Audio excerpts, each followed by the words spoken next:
Hello students, so today we will study example number 30. Two dice, one blue and one grey are thrown at the same time. मतलब दोनों को एक साथ में role किया जाता है simultaneously. Write down all the possible outcomes. हमें सभी पॉसिबल आउटकम्स लिखने हैं. What is the probability that the sum of two numbers appearing on the top of the dice is 8, 13 less than और इक्वल टू 12. अब आपको याद रखना है कि जब दो डाइस को एक साथ रोल किया जाता है तब जो पॉसिबल आउटकम्स है वो नीचे दिए हैं उस हिसाब से. मतलब हमें टोटल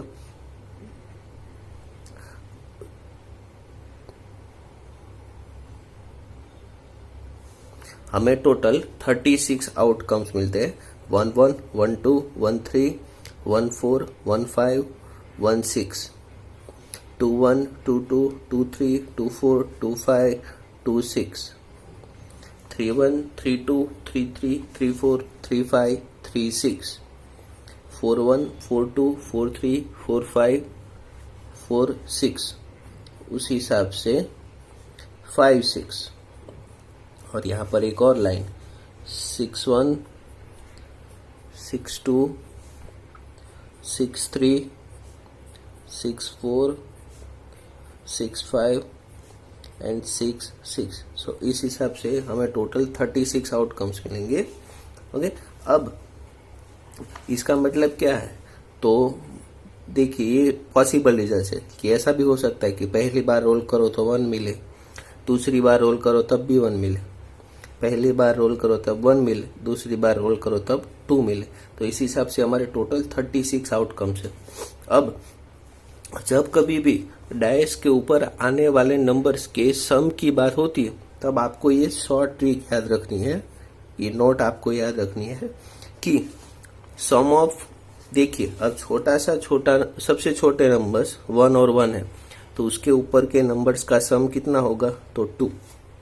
और सबसे बड़े नंबर है 6 6 तो उसके ऊपर के नंबर्स का सम कितना होगा? 12. तो इसका मतलब सबसे छोटा सम जो है वो 2 है और सबसे बड़ा सम जो है वो है 12.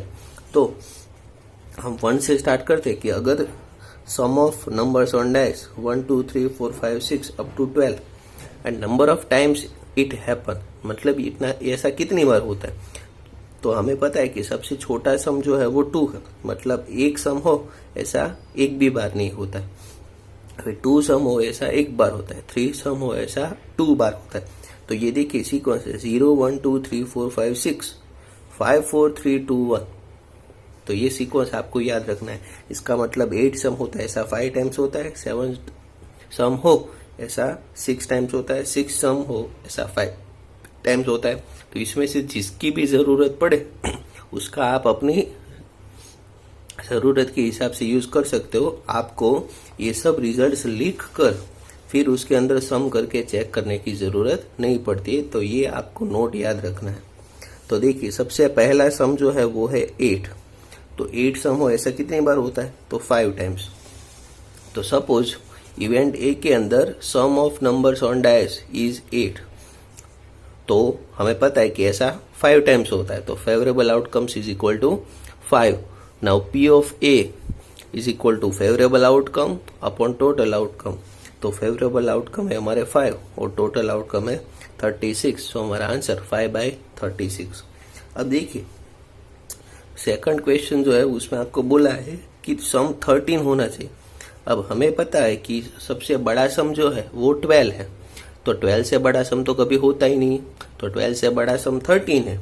तो वो कैसी इवेंट है? तो इम्पॉसिबल है, क्योंकि सबसे मैक्सिमम जो सम है वो 13 है, वो 12 है, यानी 13 होना पॉसिबल नहीं है. So it is an impossible event. So उसकी प्रोबेबिलिटी 0 है. अब आपको पूछा है कि लेस देन और इक्वल टू 12, उसकी प्रोबेबिलिटी फाइंड करो. तो हमें पता है कि मैक्सिमम 12 है. ओके, यानी जब कभी भी जो नंबर आएगा वो या तो 12 आएगा या फिर 12 से कम आएगा. तो हर बार ऐसा पॉसिबल ही है कि जो आंसर है वो 12 या 12 से छोटा ही मिले. तो ऐसे ये सर्टेन इवेंट है. तो ये सर्टेन इवेंट है, इसका मतलब इस इवेंट की प्रोबेबिलिटी है 1. Okay, so this is all about example number 13. Moving forward to exercise 15.1. सबसे पहला जो क्वेश्चन है उसके अंदर आपको फिल इन द ब्लैंक्स लिखनी है। तो प्रोबेबिलिटी ऑफ इवेंट ई यानी P of E plus probability of event not E यानी पी ऑफ ई बार। तो हमें पता है कि P of E plus P of E bar is always equal to 1। The probability of an event that cannot happen is 0। जो ऐसी event है जो हो ही नहीं सकती है वो इम्पॉसिबल इवेंट है और उसकी प्रोबेबिलिटी है 0।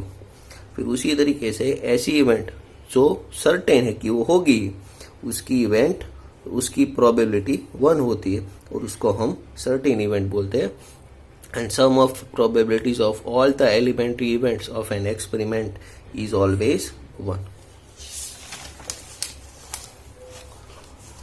तो कोई भी इवेंट होती है उसकी प्रोबेबिलिटी आइदर ग्रेटर देन और इक्वल टू 0 या तो फिर लेस देन और इक्वल टू 1, मतलब ऑलवेज 0 से बड़ी और 1 से कम होती है। हमने लिखवाया था ना कि 0 लेस देन और equal to P of E less than और इक्वल टू ऑलवेज 1।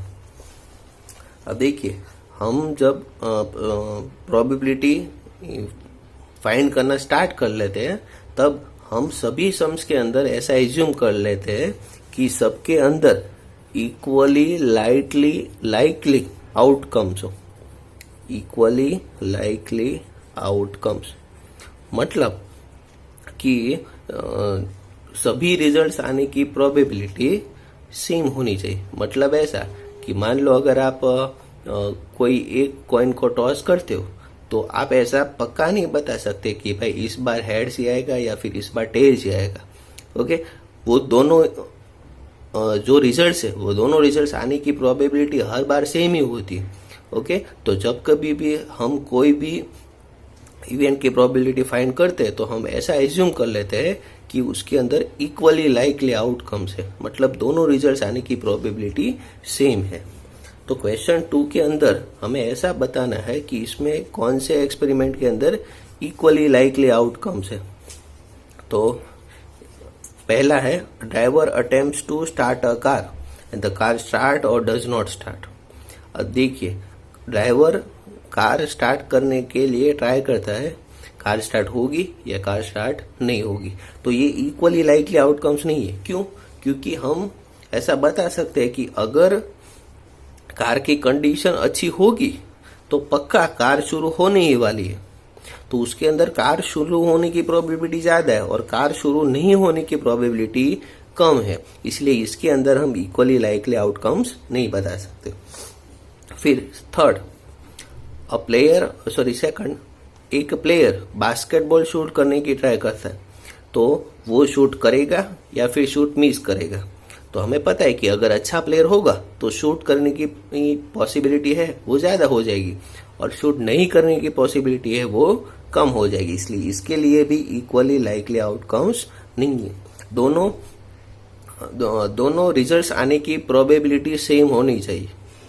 ओके, और trial is made to answer true false question. True false question में आंसर का ट्रायल किया जाता है।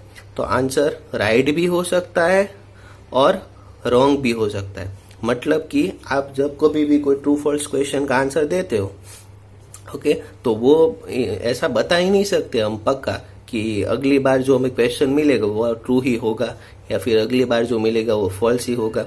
वो दोनों में से कोई भी आ सकता है, ट्रू वाला भी आ सकता है और फॉल्स वाला भी आ सकता है। उसका कोई फिक्स नहीं होगा कि भाई ये अच्छा है तो इस बार राइट ही आएगा, इस बार रॉन्ग ही आएगा, ऐसा हम पक्का नहीं बता सकते। ओके, इसलिए इसके अंदर भी इक्वली लाइकली आउटकम्स है। ओके, उसके बाद question number 4, a baby is born. Baby born होती है तो वो बॉय है या गर्ल। तो इसके अंदर दोनों में से कोई भी मिलने की प्रोबेबिलिटी सेम है, कोई भी आ सकता है। जैसे कॉइन टॉस करने पर हेड्स या टेल्स आ सकता है, उसी तरीके से बेबी बॉर्न होने पर बॉय या गर्ल दोनों में से कोई भी आने की प्रोबेबिलिटी ऑलवेज कैसी होती है? सेम ही होती है। तो हमें ये थर्ड और फोर्थ नंबर है उसके अंदर इक्वली लाइकली आउटकम्स है और फर्स्ट और सेकंड में नहीं है। उसके बाद क्वेश्चन नंबर 3, उसके अंदर आपको ऐसा पूछा है कि फुटबॉल गेम को स्टार्ट करने के टाइम पर कॉइन को टॉस करना सबसे फेयर, सबसे मतलब इजी वे ऐसा क्यों माना जाता है कि कौन सी टीम फुटबॉल का गेम स्टार्ट करेगी? Why is tossing a coin considered to be a fair way of deciding which team should get the ball at the beginning of the football game? तो फुटबॉल गेम में coin toss क्यों किया जाता है? तो हमें पता है कि कॉइन टॉस करने में इक्वली लाइकली आउटकम्स होते हैं, यानी कोई भी ऐसा पक्का प्रेडिक्शन करके नहीं बता सकता कि इस बार हेड्स होगा या फिर इस बार टेल होगा, ऐसा हम पक्का नहीं बता सकते। सबके अंदर इक्वली लाइकली आउटकम्स है, हेड्स भी हो सकता है और टेल्स भी हो सकता है। कोई भी ऐसा पक्का नहीं बता सकता कि इस बार हेड्स ही होगा या फिर टेल ही होगा। इसलिए इक्वली लाइकली आउटकम होने की वजह से कॉइन टॉस करने का जो है उसको हम फेयर वे मानते हैं। उसके बाद क्वेश्चन नंबर 4, उसके अंदर आपको पूछा है कि इनमें से कौन सी इवेंट, कौन सी प्रोबेबिलिटी नहीं हो सकती। तो हमें पता है कि कोई भी इवेंट की प्रोबेबिलिटी या तो 0 से ज्यादा या फिर 1 से कम होती। तो देखिए फर्स्ट वाला देखिए, इसके अंदर 2/3 है, मतलब न्यूमरेटर डिनोमिनेटर से छोटा है। तो जब न्यूमरेटर डिनोमिनेटर से छोटा होता है तब वो ऑलवेज आंसर लेस देन 1 ही होता है, इसलिए ये प्रोबेबिलिटी हो सकती है। फिर थर्ड वन देखो 15%, that means 15/100 and 15/100 that means 0.15। तो ये 1 से कम हुआ और 0 से बड़ा हुआ, इसलिए ये प्रोबेबिलिटी हो सकती है। फिर 0.7, तो ये भी 1 से छोटा है, इसलिए ये भी प्रोबेबिलिटी हो सकती है। लेकिन ये तो 0 से भी छोटा है, ऑप्शन बी 0 से भी छोटा है। तो कभी भी कोई भी इवेंट की प्रोबेबिलिटी 0 से कम नहीं हो सकती। ओके, इसलिए ये हमारे प्रोबेबिलिटी का आंसर नहीं हो सकता। उसके बाद question number 5, if P of E is equal to 0.05, P of E 0.05 है, then what is the probability of not E? Not E मतलब कोई भी अगर इवेंट E होती है तो P of E, और अगर इवेंट E नहीं होती है तो उसको हम क्या बोलते हैं? P of E बार, यानी हमें P of E बार फाइंड करना है। तो P of E बार is equal to 1 minus P of E, तो 1 minus 0.05 that is 0.95। Now last question, question number 6, एक बैग है जिसके अंदर लेमन फ्लेवर वाली कैंडी ही है। मालिनी, देखना याद रखना, सिर्फ लेमन फ्लेवर वाली ही कैंडी है। मालिनी उसमें देखे बगैर कोई एक कैंडी चूज करती। Now what is the probability that she takes out an orange flavor candy or second a lemon flavor candy? अब लेमन फ्लेवर कैंडी वाले बैग में से कभी ऑरेंज फ्लेवर वाली कैंडी नहीं निकल सकती। ये तो सर्टेन इवेंट नहीं, ये तो इम्पॉसिबल है ना कि आपको पता है कि इसके अंदर सब लेमन फ्लेवर वाली कैंडी है, तो उसमें से कभी ऑरेंज फ्लेवर वाली कैंडी नहीं निकल सकती। इसलिए हमें लिखना है कि taking out an orange flavour candies from the bunch of lemon flavour candies is an impossible event. ये इम्पॉसिबल इवेंट है, सो इस इवेंट की प्रोबेबिलिटी है 0। और उस तरीके से अभी हमें पक्का पता ही है कि इसके अंदर सिर्फ लेमन फ्लेवर वाली कैंडी है, तो उसमें से जो निकलेगी वो लेमन फ्लेवर वाली कैंडी होगी और कोई फ्लेवर वाली कैंडी नहीं हो सकती। इसलिए taking out a lemon flavour candy from the bunch of lemon flavour candies is a certain event. उसमें से हमें पक्का पता ही है कि लेमन फ्लेवर वाली कैंडी ही निकलेगी, सो उसकी प्रोबेबिलिटी कितनी है? 1। Okay, so this is all about today's lecture. Next lecture we will study next questions. Thank you.